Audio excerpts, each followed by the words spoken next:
observe all the time. Wherever you go, figure stuff out. If you're on the bus, look around and see who's related to each other. Dacă ești în autobuz, vezi cum intră oamenii în relație. Whose parents, whose children. Cine-i părinte, cine-i copii. Were these people ever injured severely? Can you tell by how they walk, by how they hold their body? Au avut un accident, poate în viața lor, poți să-ți dai seama după cum Are they right-handed, left-handed? Sunt dreptați, sunt stângaci. Are they sports people? Sunt oameni sportivi. You used to be able to pick tennis players real easy. Eu reușesc să detectez tenismenii foarte ușor. You know, one arm was a lot stronger than the other before they... Okay, so buildings. How old are they? What kind of windows do they have? Okay, what's the voltage of those compressors? Okay, because you look at one, and if you're familiar with them, you know, okay, that's a so many horsepower, that's a so many horsepower, that's a so many horsepower. Can you tell at a glance? You know, Odessa is fun because Odessa was built by about 4 different generations of builders, people. Și asta e amuzant, pentru că, de exemplu, Odessa a fost construită de 4 generații de constructori. And it's a real little city like this, so you can look at a building. Și un întreg oraș ca ăsta și poți să vezi o clădire. Who built this? Și îți dai seama din care generație. Germans? Was it Romanians? Was it? Românilor. Okay. Who built it? Was it Russians? A rușilor. Because if it's Russians, it's easy. Dacă e a rușilor, e ușor să-ți dai seama. Because it's falling down. Because the plaster is falling off, because the mountings on the roof are broken and bent and. Deoarece țevile sunt îndoite, cad chestiile de pe acoperiș, tot pare așa să se năruie.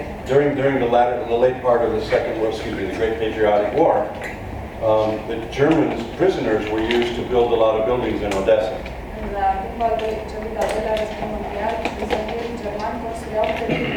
And you know, they're Germans, they couldn't help but do it right.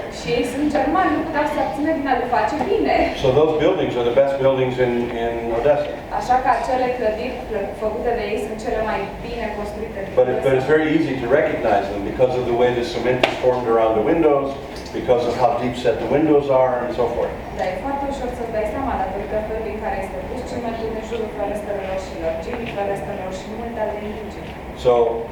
So one of the things that happens to people is a lot of people, when they're not doing something on purpose, they go inside their head. Ceea ce mulți oameni fac e că atunci când nu au un scop pentru a face ceva, they think, they talk to themselves, they plan, they look at their own imagery, they disconnect with the world. It's the worst thing you can do. I have a special news bulletin for you. Special news bulletin. This is important. Okay. Are you ready? The world is outside your head. Now I know that's a revelation. I understand. But it actually is. Okay, so one of the things that great observers do is develop the habit of being outside of their head as much as possible. Și unul dintre lucrurile pe care observatorii buni le fac este să iasă din mintea lor cât mai des posibil. What amateur communicators do is run to the inside of their head and build their prison. Ce fac comunicatorii amatori e că intră în mintea lor și își construiesc o închisoare. When you're inside your head, you're reinforcing your boundaries, you're building your limits, you're running around inside of your own world.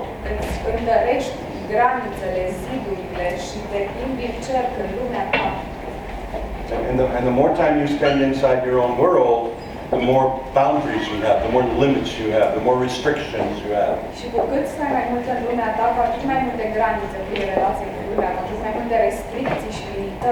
What great observers do is spend as much time as possible outside their head. Examine everything. What are you looking at that you don't understand? What's there?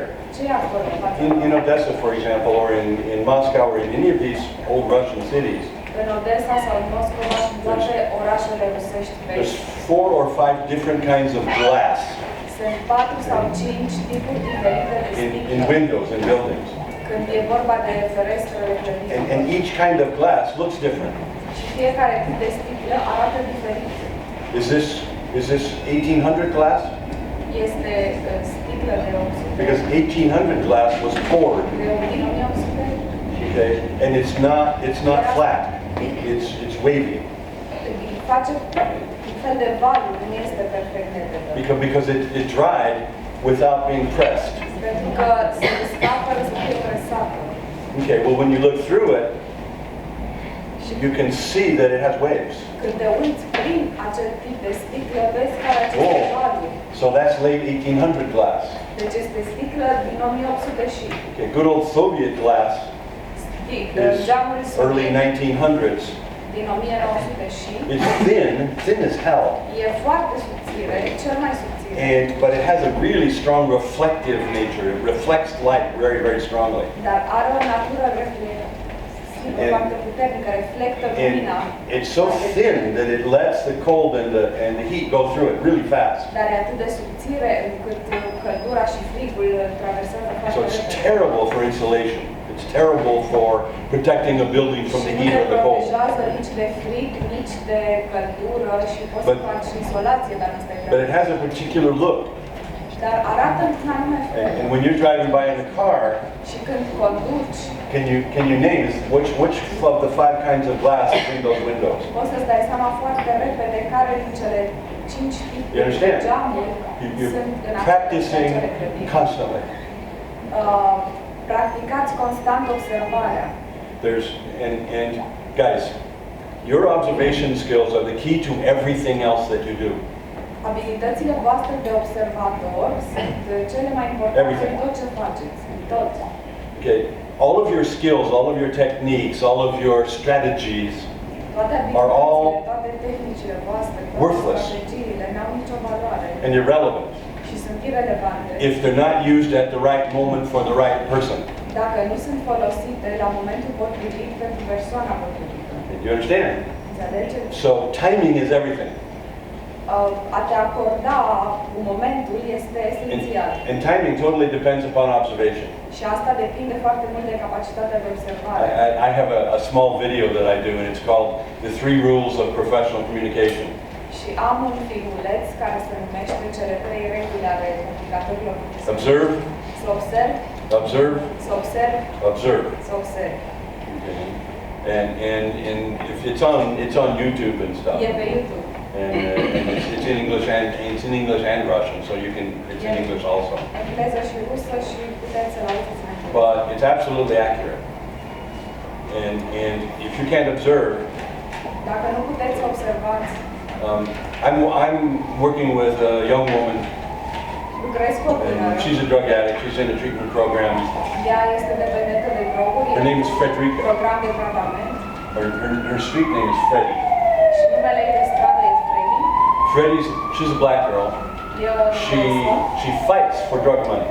Și ea se luptă ca să obțină She bani pentru walks up to the street corner, lays $100 bill in America on the ground, se duce în stradă, pune o hârtie de $100 pe ea and anybody else can come up and match it, și oricine va să vină cu altă hârtie de 100 and they pick the weapon.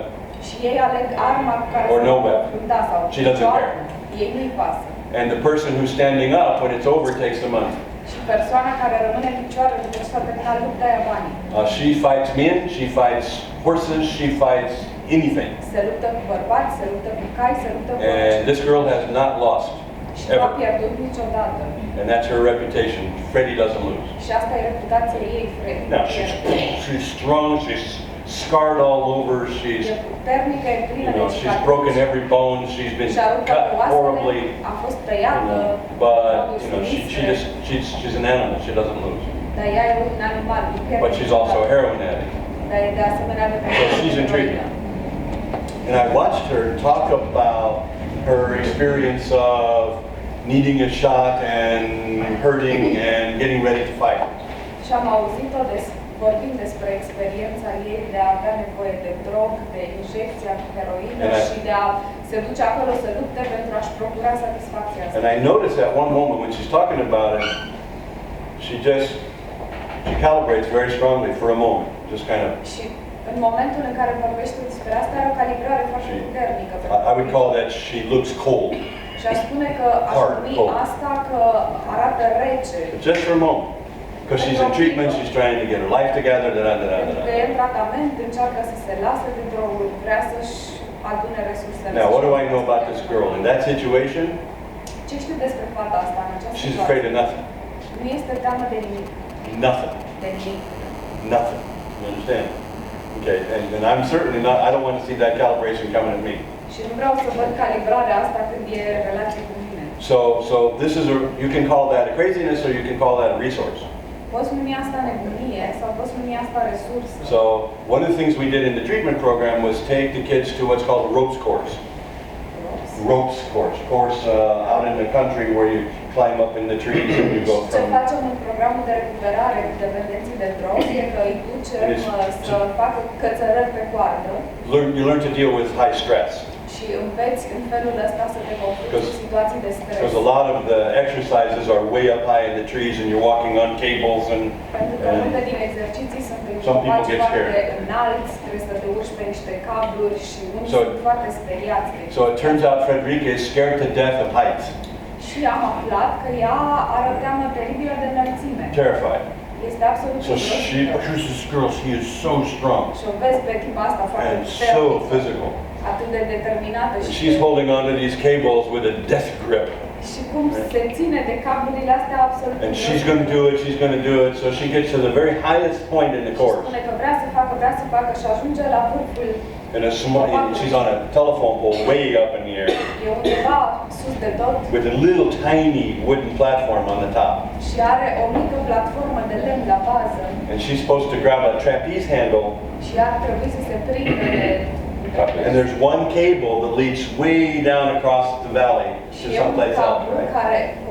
One cable. And she's supposed to grab this thing and step off. And she's not going to do it. She grabbed onto the pole. And the only way we're going to get her off the pole is to cut the pole down. Now, this is Frederica. Nobody's going to go up there and overpower Frederica to get her disconnected from the telephone pole. Nobody.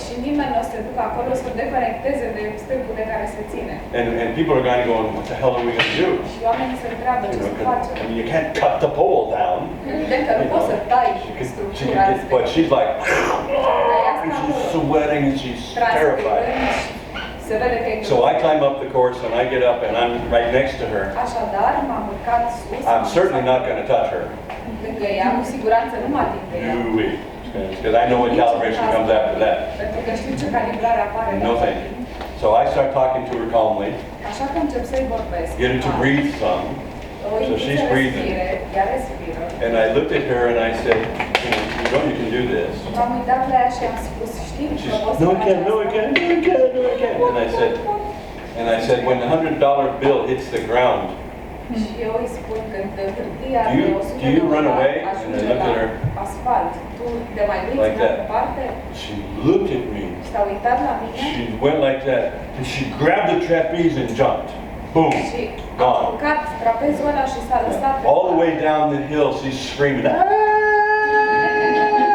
At the top of her lungs. Okay. And when she finally got to the bottom, she dropped down to the ground.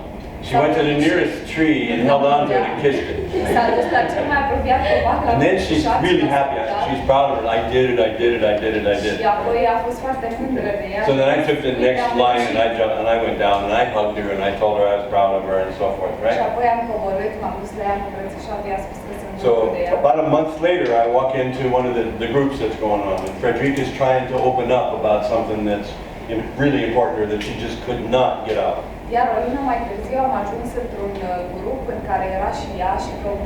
And she's crying, and she wants to say it, I can't do it. And she turned around and she looked at me, and I looked at her and I went, Eu m-am uitat la ea și am făcut. And she starts talking, crying, screaming, yelling. Right? One look on my face, boom. O singură privire pe fața mea și I saw that calibration once for about 1 second. Am văzut acea calibrare odată, o secundă. And in two key situations in her life, Și în două situații cheie din viața ei, expression on my face for 1 second, acea expresie pe fața mea at o the secundă, right moment, la momentul potrivit, changed her life completely. i-a schimbat viața complet. She graduated, she was successful, she went back to school.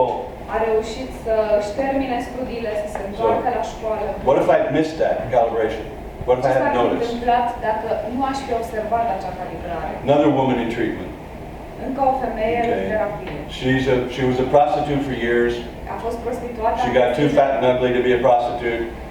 S-a îngreșat și a At least devenit in America. din cauză că So she sold herself. prostituție. She sold herself to be beaten. Și apoi s-a vândut pe ea ca să fie bătută. There are people who pay money to beat you. Sunt oameni care îți dau bani ca să te bată. So she was beaten for money. Așa că ea a For fost a bătută couple of pentru years. bani, timp de câțiva ani. Now you can imagine what she looks like now. Puteți să vă dați seama cum arată acum. Severely beaten. We're not talking about slapped around. I'm talking about beaten. Bătută sever, deci nu mă refer So doar she's la in treatment. palme. She's in treatment. Și în tratament. She's pitiful. She can't do it. She can't make it. I'm going to fail. I can't do it. I should die. Și îți vine să-i plângi de milă, spune, nu pot să fac asta, nu mai pot, o să mor. And I knew she was going to get kicked out. There's no question. Și știam că o să se So I know this woman's going to be dead soon. Știam că o să moară curând. And probably one of these guys that pays her is just going to go ahead and beat her to death and walk away laughing.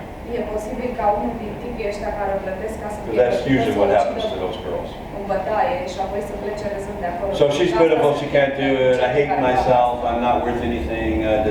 Da. Și spune, sunt urâtă, n-am nicio valoare, nu contez deloc. So I saw her in groups a few times. Și am văzut-o în And câteva she was pitiful. She was disgusting. și era dezgustătoare. I hate people who talk like that. And I hate people who think like that. Care vorbesc și I don't hate the people. I hate the pattern. I hate the process. Nu mă refer atât la oameni, cât la acest tipar, la acest proces. And you'd be interested in seeing me in treatment programs. I communicate a little more directly there than I do here. Și ar fi interesant să mă vedeți cum sunt în programele de recuperare cu acești oameni. Sunt un pic mai direct decât sunt So voi aici. I supervise 5 treatment programs now, and we're building the 6th right now. Eu mă ocup de gestionarea 4 programe de tratament și acum o să începem al 5-lea program. And we do good, very, very well. Și ne descurcăm foarte The bine. program that I ran in America was selected by the American government as the best program for young people in the history of treatment in America. Și unul din aceste programe a fost selecționat de Guvernul Americii ca fiind cel mai bun dintre programele de tratament din istoria Americii. And I was real proud of that. We did a great Și m-am job. simțit foarte mândru de asta. We now have Facem 5 treabă programs foarte in bună. Russia. Și acum avem 5 programe de 3 in recuperare Russia în and 2 in Rusia Ukraine. și 2 în Ucraina. And building more all the time. Și construim din ce în ce mai multe. We'll talk about that later. So here's this woman. Și o am pe femeia asta în fața mea. Pitiful, she's going to get kicked out, she's going to be dead. Este demnă de milă, And o să... I could not find the key to that woman's insides. I could not. Și I tried. nu reușesc să găsesc tiparul acestei There was nothing in her that cared about anything. Nothing. E ca și cum nu exista She believed in nimic nothing, she care cared să- about nu nothing. credeam nimic, She's a nu-i walking păsa dead de person. nimic. Era ca un Just, zombie, ca o moartă waiting for the circumstances to finish the job. așteptând ca circumstanțele să termine treaba care deja The counselors in the program and the people in the program are trying to convince her, you can do it, you can do it, you can be Persoanele din okay. program încercau să o convingă. Poți să faci, o să reușești, o să fie And ok. she's not buying it. Și ea nu crede nimic din And I observed, I didn't talk to her much. Iar eu observam comportamentele I astea. don't talk to new residents Și fără să vorbesc, pentru că eu nu vorbesc cu cei in the care sunt treatment nou program. They have no right to talk to me. și nici ei n-au dreptul să vorbească. I'm the man. Eu sunt And they have to earn the right to talk to me. și ei trebuie să câștige dreptul să And they do vorbească. that by being successful level by level by level in Și the program. câștigă dreptul ăsta It's kind având of succes the tradition of în the program, diferitele right? etape din program, pentru că e un So, program. but I'm watching her and the counselors are coming to me, and what do we do? What do we do? She's going to, Consilierii vin la mine și mă întreabă ce facem cu ea, ce facem, că e recuperabilă. if she dies, she dies. Asta e, dacă moare, să moară. Drug addicts choose their life at some point. Dependenții de drog își aleg și Or their viața death. sau moartea. So I'm watching her, and then we had family day. Și a venit o anumită zi pe care o considerăm ziua familiei. And her parents came. Și au venit. I didn't even know they lived in the city. Nici măcar nu știam că ei locuiesc în And her parents walked in, and they had with them a little, beautiful little boy, și aveau cu ei un băiețaș foarte drăguț, which obviously wasn't theirs. care evident nu era lor. Right? And she's standing there, beautiful. Și asta acolo. And they walked in, and she looked at them, nothing. She looked at the little boy, and I saw this. Și când ei au apărut, n-au avut nicio reacție. 1 second. Când s-au uitat la băiețel, au avut o secundă. And I said to myself, schimbat calibrarea. I got you. Now you belong to me. Now you belong to me. I got you. I found you. Okay? So I didn't say anything. Și în momentul ăla am zis, gata, te-am prins, acum ne aparține. 2 days later, we're in a group. I'm doing a group, and she's in the group. 2 zile mai târziu eram într-un grup, And she's playing pitiful. Și ea era din nou în rolul de bază de mine. And I looked at her and I said, you make me sick to my stomach to listen to you. Și m-am uitat la ea și am zis, mă simt atât de rău să mă uit la tine, mi-e stilă de I want you to pack and get the hell out of my building. Vreau să-ți faci valizele și să te duci naibii din Take clădirea your asta. crap with you. You have no right to be in this building Ia-ți toate whatsoever. None. porcăriile cu tine, n-ai niciun drept să fii Get aici. out. Ieși. And she said, I know, that's what I should do, that's right. Și ea zice, da, Everybody's știu. telling me I can do it. Știu că asta ar trebui să fac, tu ai dreptate, toată said, you lumea can't spune do că crap. pot, eu știu că nu pot. Nu You're poți să faci worthless. nimic, n-ai nicio valoare. You make me sick to even have you near me. Get the hell away Mi-e stilă from de me. tine, nu te vreau nici în apropierea mea, du-te de aici. And she's sitting there and I said, now, Și ea se get acolo the și hell zice, out of my building. acum, du-te, naibii, afară yelled din at her. clădirea asta și am And she's strigat like, la ea. you know, the rest of the residents are going to go, whoa, Și what toți is this? rezidenții se uită așa. I said, get out. Și eu îi zic, hai, ieși. She said, okay. And she stood up and I said, and on the way out, you're going to do one honest thing before you get the hell out of my building. One honest thing in your Și life. pe măsură One. ce ieși, o să faci un singur lucru, She says, onest, what? singurul onest lucru din I viața said, ta. see that little boy's face Uită-te la right there on the floor and smash it. And then get the hell out of my building. Adu-ți. Smash it. And she looked at me like, what? Figura acelui And I said, right there. You said, come here. Imaginează-ți că îl vezi acolo. There he is, that little boy right there. El este acolo, That little boy was unlucky enough to have you as a mother. Băiețelul ăla e foarte ghinionist. You are walking garbage. Pentru că ești One step. ambulant, te duci acolo și Now get faci out. pe el, îl faci bucăți. And she looked Și at me după aia pleci. and she wanted to kill me. And she looked at me like, what? And I said, well, you're going to look at me like you're a tough guy now, huh? Smash it. Get the hell out of my building. Te uiți la mine în felul ăsta, ca și cum ai fi o tipă dură. She Calcă says- peste el și ieși. She said, I'm not leaving. And I said, big deal. So you'll be here for another day before you sneak out at night. Și ea a zis, nu plec. Și am zis, hai, mare lucru, o să mă You make me sick, you're worth nothing. Îmi faci stilă, nu valorezi nimic. Tonight, when you sneak out, Și în seara asta, când o să o ștergi de aici, smash it. să calci pe Because el. you can't get out of this building without stepping on that boy's face. You understand that? Că nu poți să ieși din clădirea asta fără să calci pe chipul lui. She looks at me like, oh, I hate you. Și se uită la mine She cu o stayed. privire care spune, te urăsc. For the next year and 3 months, Și a rămas 1 an și 3 luni. every time I walked in the building, Și de fiecare dată Every time I saw her, de fiecare dată când I would look at her and go, m-am uitat la ea și am făcut așa. and she'd say, to hell with you, I'm staying. Și ea mi-a To spus de hell with fiecare you. dată la dracu cu tine eu rămân. She graduated. Și a absolvit. Okay? I saw her about 2.5 years later on the street. Și am văzut-o 2 With her ani mai little boy. târziu pe stradă cu băiețelul. She walked up to me, right there. She looked at me and she said, Pucelik,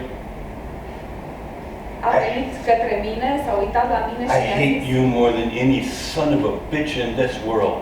Pucelik, te urăsc mai mult decât orice nemernic de pe lumea asta. Thank you. Mulțumesc.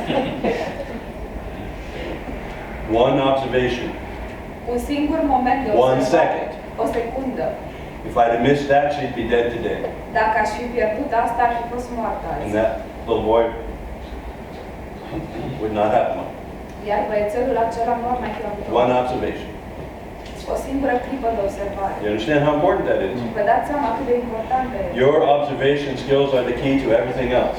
Abilitățile voastre de observare sunt cheia pentru orice altceva. You cannot miss those things. You cannot miss that second. Nu ai voie să pierzi acea secundă, nu ai voie să pierzi. Not if you're going to be a top-level professional in this field. Nu dacă vrei să fii un profesionist de top în acest domeniu. Okay, does that make sense, guys? Are sens pentru voi? That I watched and watched and watched and watched and watched. Nothing. Am privit și n-am văzut nimic. One day, one look, 1 second. Boom! Gotcha. O zi, o privire, o secundă. Gata, te-am găsit. Inside of me, I was yelling. Now you belong to me. Now you belong to me. Eram fericit. I found it. Acum mi-aparții, am găsit. Because no matter what, who the person is, no matter what they think, no matter what they feel, Pentru că oricine ar fi persoana, orice ar crede, orice every human being has something built into them fiecare ființă umană are ceva în interior. that's worth something, that has power, Care are that has valoare, strength. care are putere. Okay. And our job as professional communicators, find it. Iar treaba noastră ca comunicatori profesioniști este să găsim chestia Find it, asta. use it. Să găsim asta Turn și it să around. folosim pe ea. Make it the strength that saves their life. Să luăm cheia asta și să o transformăm în Or forța care changes le them in schimbă some viața, powerful way. care îi schimbă într-un mod. You understand? Observation skills. Get out of your head and observe the world around you all the time. Ieșiți din mintea voastră și observați lumea în permanență.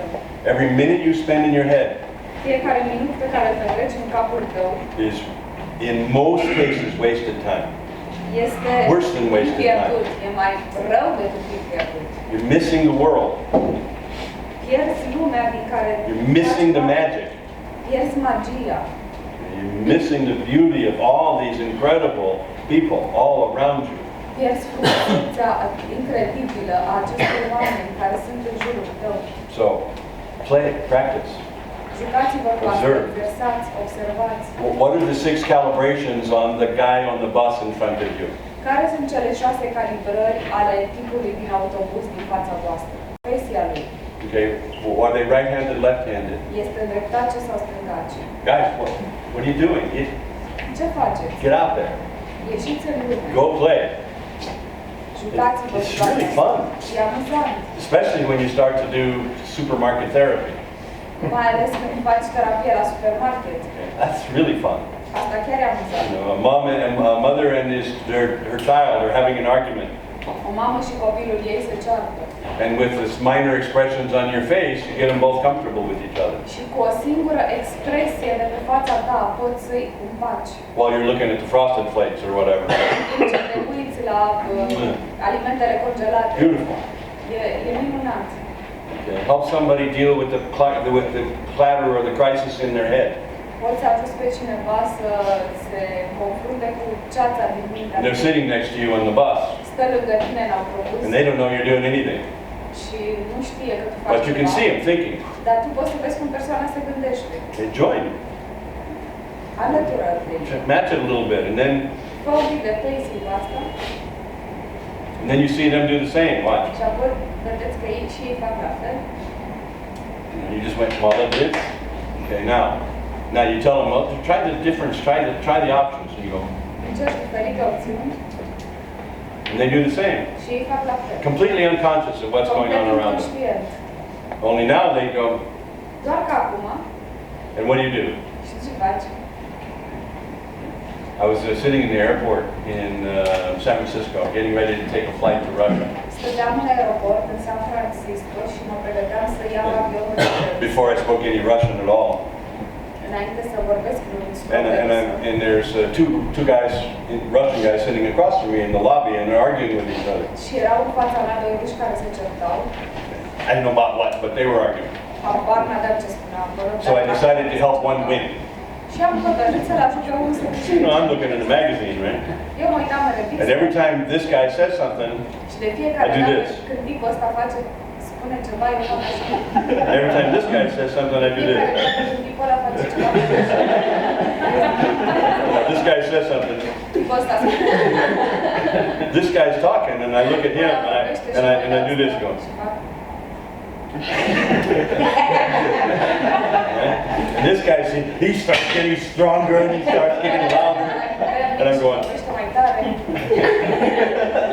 Yeah, I'm looking, and this guy talks to go.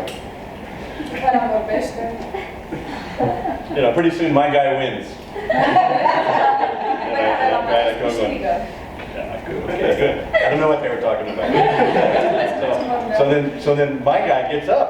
And he walks over to me and he hands me his briefcase. And he says something in Russian. I didn't know what he said. But I knew one Russian word. I wasn't quite sure what it meant, but it seemed to fit, you know.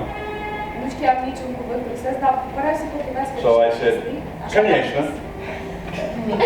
That means of course. I didn't know it meant of course at the time.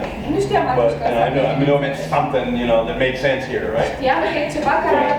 So I said, "Конечно," and he says, "Спасибо," and walks away. And I've got his briefcase and I'm going, oh, what did I just volunteer for? So I kind of wait a little while, and then he comes back about 5 minutes later, and he says something else. Takes his briefcase. And I said, "Конечно." Спасибо. And so then I go, "Oh, thank God, that's over." So I get on the plane, right? And there's a woman sitting next to me, and she starts speaking to me in Russian. And I said, "I'm sorry, but I don't speak Russian." And she goes, "No, no, no. You're fluent in Russian." And I said, "What?" And she goes, "No, no, no. I saw you speaking Russian in the lobby." And I said, "No, I'm honest, I know one word in Russian." Excuse me, 3 words in Russian. Da, нет, and конечно.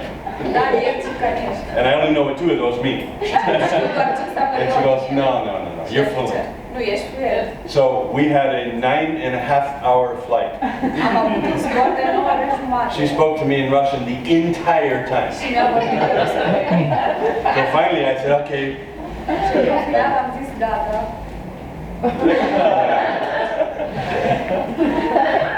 Match calibrations the whole time. I had no idea what the hell she was saying. 9.5 hours of matching calibrations. And gestures, right? So we get off the plane, and I'm going, "Thank God." I'm going to get some rest, right? So I'm trying to get the hell out of the airport as quickly as possible. And a hand catches me on the shoulder. Oh, shit. What, KGB? What's happening? So I look around, it's her. And there's 5 people with her. It's her family. And she introduces me to them in Russian. And I knew enough to know she's telling them that I speak Russian fluently. So they all start speaking Russian.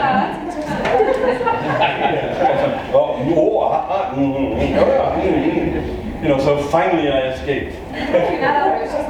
So be careful. Sometimes you have to listen to another language for 9.5 hours. But you understand, get out of your head, play.